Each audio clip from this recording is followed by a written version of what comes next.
पहला, वो सदैव परहित में ही रत होता है, स्वसुख वांछा उसमें नहीं होती, उसका मन और इंद्रियां उसके अधीन होती।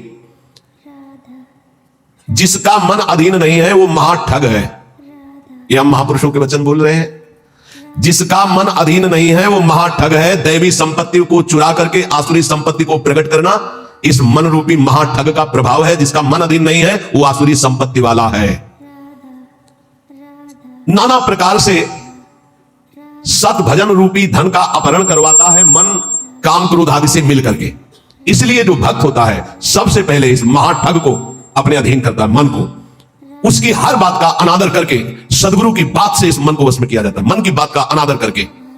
और जो मन के अनुसार चलता है वो स्वयं महाठग अपने को ठगा करके ऐसे कार्य करता है जिससे पछताना पड़े। तो भक्त का पहला लक्षण है मन विजयी, स्वसुख वांछा का त्यागी, पहला लक्षण है इसमें जो वर्णन कर रहे हैं। दूसरा है भक्त मृत्यु विजयी होता है, मन विजयी, इंद्रिय विजयी, और दूसरा मृत्यु विजयी। वो हर समय सच्चिदानंद भगवान के चिंतन में इतना निमग्न रहता है कि उसके अंदर से मृत्यु का भय खत्म हो जाता है, मरने का भय खत्म हो जाता है।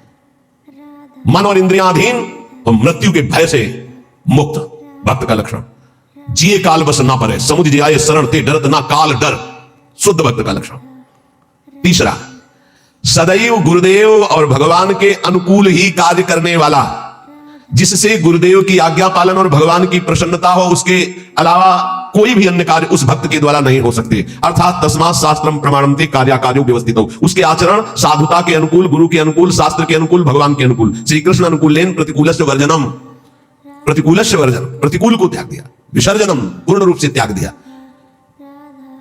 पहला है मन और इंद्रियों को वश में करने वाला।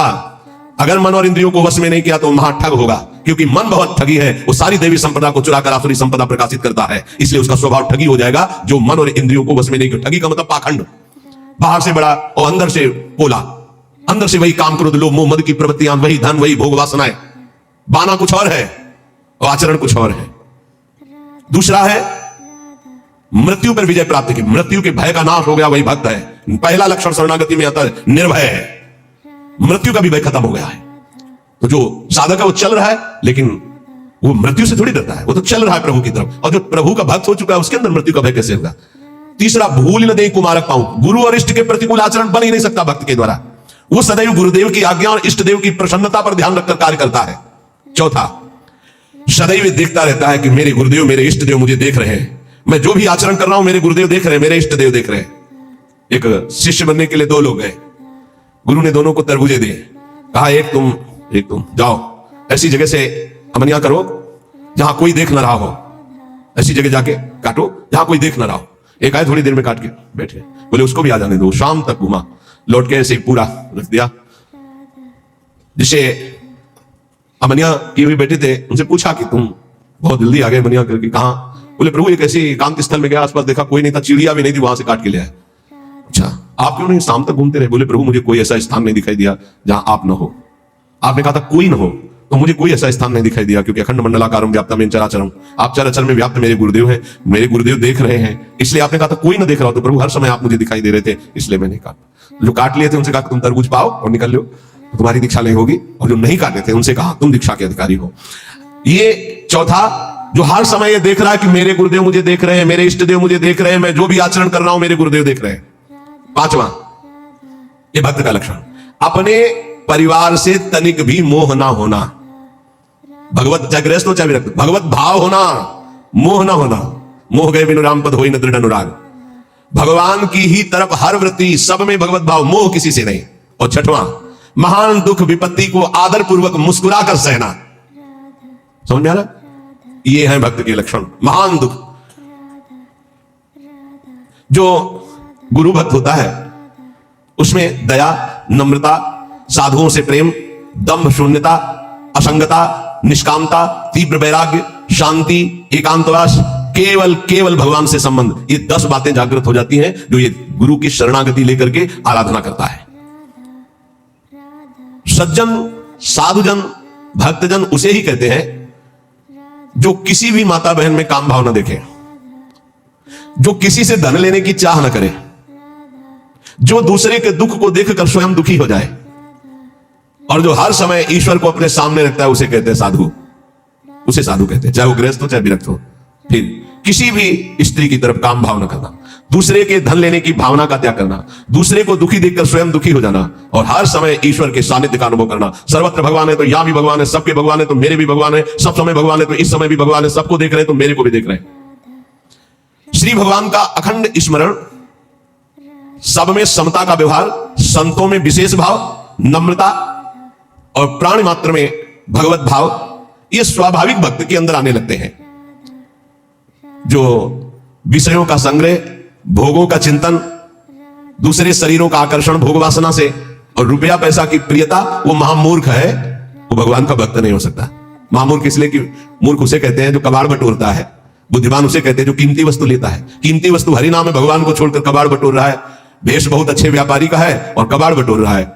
भेषधारी हरि के उर्शाल है, भगवत ऋषि जी ने कहा। जब तुम्हारे सामने धर्म और भजन की बात आवे तो उसे कल के लिए मत टालिए, तुरंत उसे स्वीकार कीजिए। जब पाप की बात आवे तो तुरंत कल के लिए टाल दीजिए, उसको लंबा टाल दीजिए। शायद अभी बुद्धि ठीक नहीं है, उसको लंबा टाल दीजिए। लेकिन धर्म और भजन और सेवा की बात जब आवे तो उसे कल के लिए मत टालिए। अभी काल करे सो आज कर, आज करे सो आप पल की में परले होएगी, बहुत करेगो कब। भोजन की चिंता का तनिक भी भाव भक्त के हृदय में नहीं होता, भोजन कहां मिलेगा। दूसरा, अर्थ की व्यवस्था से जीवन यापन करने का स्वभाव भक्त का नहीं होता। तीसरा, भयानक रोग आने पर मस्ती में कोई फर्क ना पड़े। चौथा, कोई भी संग ना दे तो भी असंग भाव में नित्य मगन रहे। ये भक्तों के लक्षण वर्णन हो रहे हैं। भोजन की चिंता का त्याग, धन की व्यवस्था से जीने की भावना का त्याग, भारी रोग की स्थिति में मस्ती में कोई फर्क ना आवे, भक्त का लक्षण, और किसी के भी संग में उसकी कोई रुचि नहीं है, असंगता का उसको सुख है। जब हम नए नए संत वेश में थे तो श्री स्वामी ओंकारानंद सरस्वती जी महाराज नजफगढ़, बहुत बड़े महापुरुष थे, उनके दर्शन करने गए तो उन्होंने कहा, अच्छा बेटा संत बन गए हो। पहले से वो कृपा करके घर जाया करते थे, बहुत से संत भगवान जाते थे। तो बहुत अच्छा, बहुत अच्छा। देखो बेटा, संतों का जीवन, आज उसे लिखा पाया यहां, वहां तो उसने समझाया था तो समझ गए। जो संतों में लक्षण, तो स्वान के 10 लक्षण महान संतों में पाए जाते हैं, ये लिखी है इसमें बात। और वो बात हमको बचपन में बताई थी, इसीलिए जो आप लोग सुनते हैं सब संतों की झूठन है, महापुरुषों के अनुभव, जो छाती का अनुभव सब मिलाकर तभी आपको जो कुछ भी वो तभी अनुभव में आता है। उन्होंने उनके श्रीमुख से, जो तो अभी तो बताएंगे, उनके श्रीमुख से बेटा बोले पहला लक्षण, एक बार मैं भिक्षा मांगने गया तो जिसके दरवाजे पे गया तो उसने रुको, रुक गए। क्यों रुके? चल भाग यहां से। चल दिया, स्वामी जी रुको रुको रुको, आ जाओ। फिर बोले 7 बार बेटा उसने धक्काया, 7 बार भगाया, 7 बार में वापस गया, 8वीं बार उसने भिक्षा दी। ठीक बोले, कुत्ते का ऐसा ही स्वभाव होता है, ऐसे करके रोटी डालो, डंडा मारो, फिर कुछ करो, फिर आ जाए। उसको माना अपमान का किंचित मात्र ध्यान नहीं रहता। ऐसे ही महान संतों का स्वभाव होता है। एक स्वभाव कि आप ऐसे करो, फिर तो एक बार देखेगा, फिर लौट के आएगा, फिर आप डंडा हुआ, फिर धक्का दो, फिर वो जय बार करोगे तय बार वापस। उसे माना अपमान का बोध नहीं होता। स्वान के ये 10 लक्षण महान संतों में पाए जाते हैं। वो अपनी भूख मिटाने के लिए माना अपमान का ध्यान नहीं करता, भिक्षान के द्वारा। इसमें केवल इतना संकेत विस्तृत से उन्होंने बताया। दूसरा, बोले बेटा जब बंदर सर्प को पकड़ लेता है, बोले तुमने देखा नहीं होगा, मैंने देखा, ऐसे वो फन पकड़ता है तो पेड़ में ऐसे रगड़ता है, फिर कान में लगाता है। अगर वो सूंघ हुआ जरा सा, फिर रगड़ता है उसको। बोले उसके मरने पर भी 100 बार रगड़ता है उसको। बोले मैंने देखा। बोले दूसरा लक्षण संत का है कि वो अपने मन को ऐसे रगड़े जैसे बंदर सांप को रगड़ के मारता है, मारने के बाद भी 100 बार रगड़ता है। मरे हुए मन में ही भगवदानंद की उत्पत्ति होती है। पुराने संतों के जो वचन है वो बहुत गूढ़ होते हैं, उनका अर्थ पूरे जीवन भर निकलता रहता है। मन को जिसने मार लिया वही महात्मा, मन को जिसने चेला बना लिया वही जगत गुरु, मन को जिसने परमात्मा स्वरूप कर लिया वही जीवन मुक्त महापुरुष हो गया। सारा खेल इस मन के ऊपर है। तो कह रहे पहला कि भूख मिटाने के लिए माना अपमान का बोध न रखना, जो भी बताया। दूसरा, जैसे श्वान का कोई पर्सनल घर नहीं होता है, पर्सनल घर दरवाजे पे भी पड़ा रहता है। अच्छा, जहां मिला वहां पा लिया, दरवाजे पे पड़ा है। बोले जो भगवदानुरागी विरक्त होते हैं उनका निज ग्रह नहीं होता, वो भगवत ग्रह में वास करते हैं। भगवान जहां वास दे दिए, या भगवान के मंदिर या भगवान के धामों में, या फिर घर के अंदर नहीं वास करेंगे। ध्यान रखना, हमने देखा है कि बहुत से बड़े बड़े महात्मा जन आए, कभी घर में वास करने की बात नहीं। बाहर खपरेला था, उसके नीचे, या स्कूल सामने था वहां, या किसी देवालय में, कभी घर में शयन करने की नहीं। वही जो हमारे महात्माओं की रहनी, उसी को भूला जाता है, इसलिए धोखा खा जाता है। विरक्त होकर गृहस्थों की सैया पर शयन करोगे, अपने आप को संभाल पाओगे, सवाल ही नहीं उठता है। दूसरा बताया कि जैसे श्वान जमीन में शयन करता है, भूमि शयन वलकल वसन, ऐसे महापुरुषों का होता है। जैसे भगवान रखे वैसे जीवन यापन करते हैं, अपनापन कहीं नहीं है प्रभु के सिवा। तीसरा, भक्तों की निद्रा कैसी होती है? श्वान निद्रा तथैव च, बिल्कुल तस्मा शास्त्रम प्रमाणम, श्वान एकदम सावधान। ऐसी निद्रा, सदा सजग निद्रा में वो रहता है भक्त, सावधानी से। उसका एहसास होना नहीं होता कि कुछ कुंभकर्ण के अंश वाली नींद वाले होते हैं। कुंभकर्ण कैसे जगह जानते, उसके पेट में बड़े बड़े भाले ऐसे सब, हाथी की चिंगार कान में। जब भूख लगे, भोजन की खुशबू गई, तब कुछ असर आया उसको कि तो ऐसे ही जब 11-12 बजे भूख का, तब भले नींद खुले, नहीं तो ऐसे ऐसे महापुरुष हैं कि निद्रा समाधि स्थिति 10-10 बजे तक सोते हैं। हमें लगता है कि अगर परसेंट जोड़ा जाए तो 80% ऐसे सोते हैं। 20% होंगे पूरे देश में जो जगते होंगे 4 बजे 3 बजे और अपनी साधना भजन में, नहीं तो प्राय ऐसे 2 बजे तक मस्ती की और फिर सो गए, 11 बजे तक सो रहे, और भगवान सूर्य उनकी आयु, श्री, कीर्ति, यह सबका अपहरण कर रहे हैं, उनको पता नहीं। भक्ति की निद्रा श्वान निद्रा तथैव च। और इसके बाद कब वो दरवाजे से चला गया पता नहीं चला। ऐसे सच्चे संतों को देखा है अपने, रात्रि में कब वो बिस्तर लेकर के निकल गए पता नहीं चला। प्राय सुबह जब उनको ओम नमो नारायण करने के लिए गए तो तख्ते खाली मिला है। कभी ये बता के नहीं कि मैं जा रहा हूं, कभी नहीं। कहां जा रहा हूं, कभी नहीं। आए और गए, जब उनको जाना उठे चल दिए, जैसे श्वान कब चला गया, क्योंकि उनका कहीं आसक्ति नहीं, कहीं अपनापन नहीं। 5वां, केवल अपने इष्ट देव का ही भरोसा रखना, अन्य का कहीं किंचन मात्र आश्रय न होना। जैसे श्वान भगवदीय भिक्षा से जीवित रहता है, भगवदीश। अब किसी के मन में डाल दिया, खा ले, नहीं मिला तो पूरा दिन भूखा रह सकता है। रहते स्वाद बुद्धि का त्याग करके तिरस्कार पूर्वक मिली हुई भिक्षा भगवदानंद को प्रकट करती है। कौन वैसी भिक्षा पाना चाहेगा? वही जिसको भगवान चाहिए। स्वाद रहित तिरस्कार पूर्वक, कैसे कुत्ते को रोटी दी जाती है, ऐसे फेंक दी जाती है ना, या ऐसे जमीन में डाल दी जाती है। तिरस्कार पूर्वक स्वाद रहित अन्न भगवदानंद की उत्पत्ति करता है और दीनता का प्रकाश करता है। अगर कोई अपमानित करे और बार बार अपमानित करे तो भी उसके हृदय में उसके प्रति द्वेष ना होने पावे, ये श्वान वृत्ति से लिया गया। जब अवगुणी लोग तपस्वियों को, साधुओं को निंदा या अपमान या पिटाई करते हैं तो उनकी ओर पलट कर रोष भरी दृष्टि से कभी ना देखना। बहुत मारा तो रोते हुए चल दिया, बस लौट कर नहीं देखा। जैसे ये लक्षण संतों में पाए, और ये हमने स्पष्ट देखा। आपको ये तो लक्षण आज बता रहे हैं, तो कई बार बताया कि रास में हरगोविंद स्वामी के पांडाल में, यही फोगला के आगे बना हुआ है, संयोग के साथ हम भी पीछे खड़े दर्शन कर, तो दिगंबर भगवदाकार स्वरूप रास ऐसे देख रहे थे, बड़ा ही हष्ट पुष्ट एकदम, और त्वचा एकदम, वो तपस्वी अलग ही दिखाई दे। पता नहीं क्या भगवान की लीला, एक पीछे से बूट पहने मारा, एक लात ऐसे, वो आगे बस रास बिहारी को नेत्रों से ऐसे किया, मुड़ गए। 5-7 बार उसने दौड़ दौड़ के लात मारी, महाराज पीछे मुड़ के नहीं देखे। वो बलिहार है, किस कोट, अब कौन जाने कि किस कोट के अवधूत महापुरुष है, क्या अपना सर्वनाश कर डाला उसने। वो लौट करके नहीं देखे कि कौन मार रहा है, क्यों मार रहा है। और एक और खास वृत्ति श्वान में, वो ऐसे नहीं चलता, वो सदैव ऐसे चलता है। बोले जो भक्त होता है उसकी ग्रीवा झुकी होगी और नेत्र केवल उतना ही दर्शन करेंगे जितने में पैर पड़ना है, ऐसे नहीं चलता, ऐसे चलता है। ये सारे लक्षण उसमें आ जाते हैं। आदि श्री गुरुदेव शरण दृढ़ करि विश्वास संभारे, तापीछे प्रतीति नाम श्री धाम मनोहर धारे। सबसे पहले जो गुरुदेव की शरण होकर उनकी आज्ञा पर चल पड़ा, और विश्वास जो गुरुदेव ने नाम दिया, मंत्र दिया उस पर, तो गदगद बानी पुलक तन नयन नीर मन पीर, नाम रटत ऐसी दशा होत मिलत यदुबीर। जब गुरुदेव की कृपा से, जो गुरुदेव प्रदत्त नाम में बड़ी महिमा है, जो ही नाम जब गुरुदेव के अनुसार होता है, मनमानी नहीं, मनमानी आचरण नहीं, तो बोले गदगद कंठ हो जाता है, आवाज नहीं निकलती सही ढंग से, नेत्रों से अश्रु बहने लगते। जब नाम रटते हुए ऐसी दशा हो तो जान लो प्रभु के मिलने का समय आ गया है।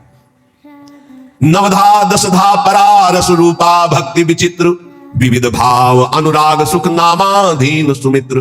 गुरु जी ने जो नाम मंत्र दिया उसी से नवधा भक्ति पूर्ण हो जाएगी, दशधा प्रेम प्रकट हो जाएगी, परा सर्वत्र भगवत तत्व का बोध हो जाएगा, और रस रूपा प्रियालाल की लीला में प्रवेश हो जाएगा। उसी से सब हो जाएगा।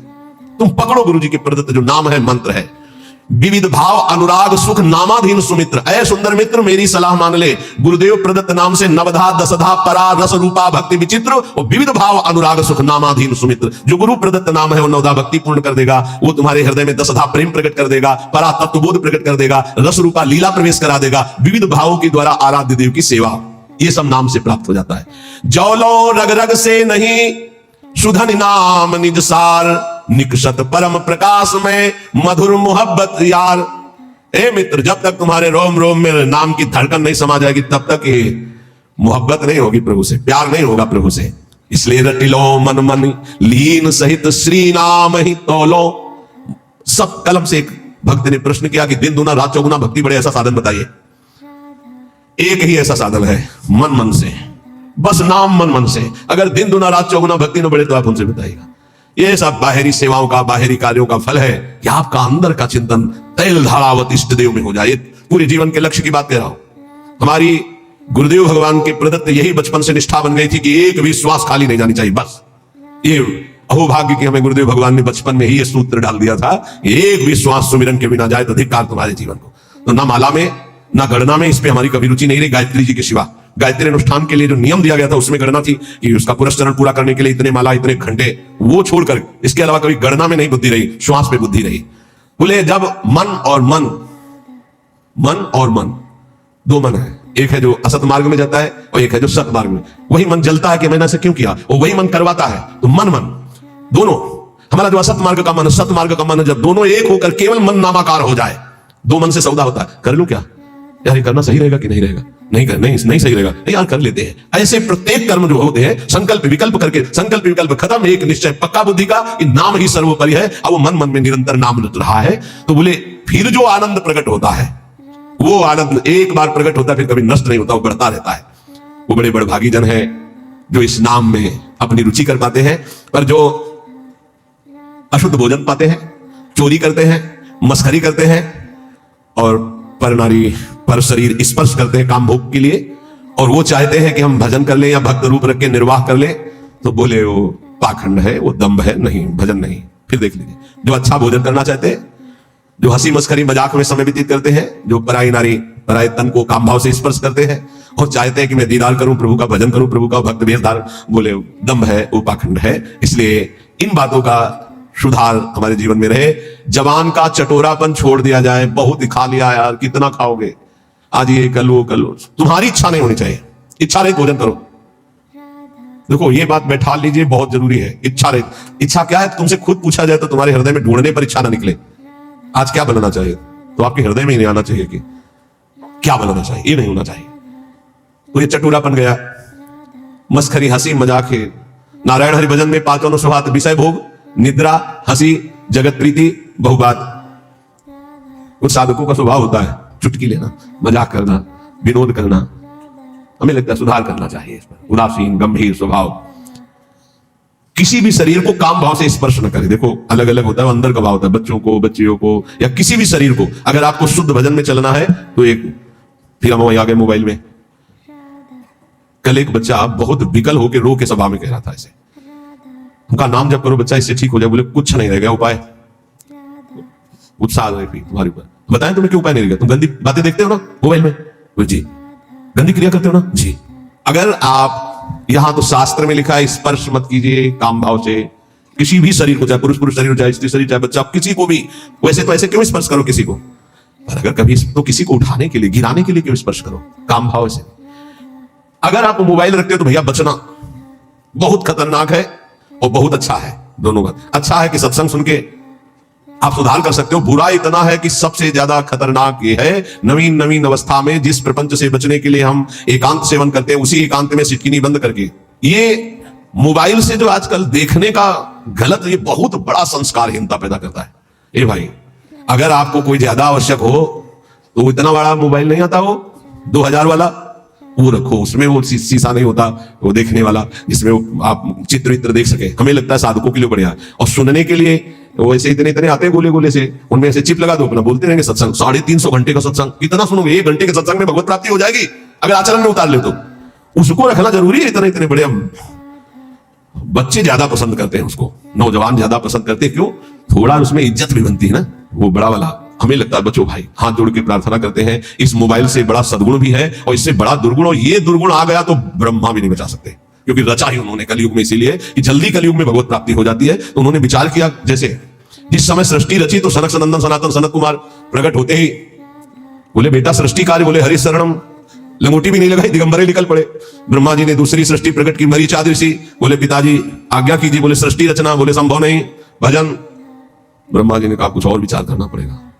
तब अपने बाएं अंग से सत रूपा जी और दाहिने अंग से मनु जी, वहीं से परस्पर आकर्षण स्त्री पुरुष का। फिर जो तो ये रचना ऐसी रची है शरीरों की कि भजन में रुचि ना होकर सृष्टि की तरफ हमारी रुचि जाए, तो प्रार्थना है यदि थोड़ा भी सतमार्ग में चलने की इच्छा हो, तो गृहस्थ हो या विरक्त हो, नौजवान हो या बूढ़े हो, ये जो इसमें लिखी है बात है, इसको बचाने के लिए बहुत जरूरी है इतना शासन अपने ऊपर कर लो, या तो कि मोबाइल से गलत चीज नहीं देखोगे।